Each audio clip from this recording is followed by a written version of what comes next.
भारतीय उद्योग व्यापार मंडल के सेवादार प्रकोष्ठ में पंजीकृत 3.5 करोड़ व्यापारी ठेले पर माल बेचने वाले, थड़ी वाले और खुमचे वाले अनुज्ञा पत्र से मुक्त हो गए हैं, क्योंकि वे सभी 2014 तक नगर निगम, नगर पालिका, नगर परिषद से रजिस्टर्ड हैं।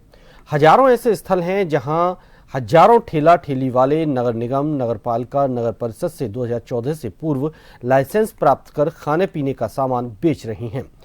केंद्र सरकार के स्वास्थ्य मंत्री ने इस गरीबी की रेखा पर जीवन यापन करने वाले, अपने द्वारा खड़े किए रोजगार पर काम कर हजारों अन्य लोगों को रोजगार देने वाले व्यक्तियों के लिए अनुज्ञा पत्र समाप्त कर राहत प्रदान की है। भारतीय खाद्य सुरक्षा और मानक प्राधिकरण ने अधिसूचना जारी करते हुए अनुज्ञा पत्र की आजीवन वैधता सशर्त कायम की है। लाइसेंस को सक्रिय रखने के लिए कुछ शर्तें पूरी करनी होगी।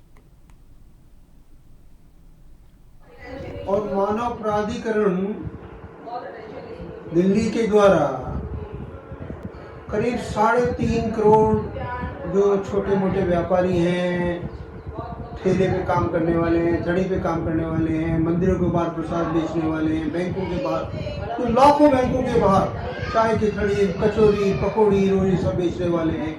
गांव और कस्बे में ठेले के लगा करके और अपने कोई पकौड़ी बेच रहा है, कोई कचौरी बेच रहा है, कोई डोसा बेच रहा है, कोई कुलचा बेच रहा है, कोई इस तरह के खमण बेच रहा है।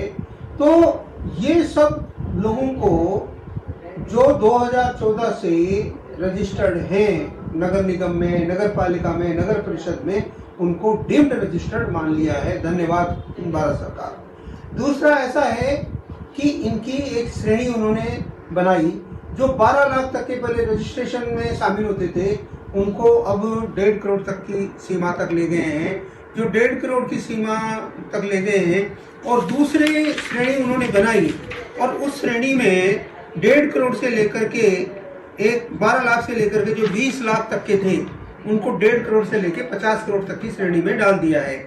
और इसी प्रकार जो तीसरी श्रेणी उन्होंने बनाई है, जो 20 करोड़ की श्रेणी थी, उसको 50 करोड़ तक का कर दिया है।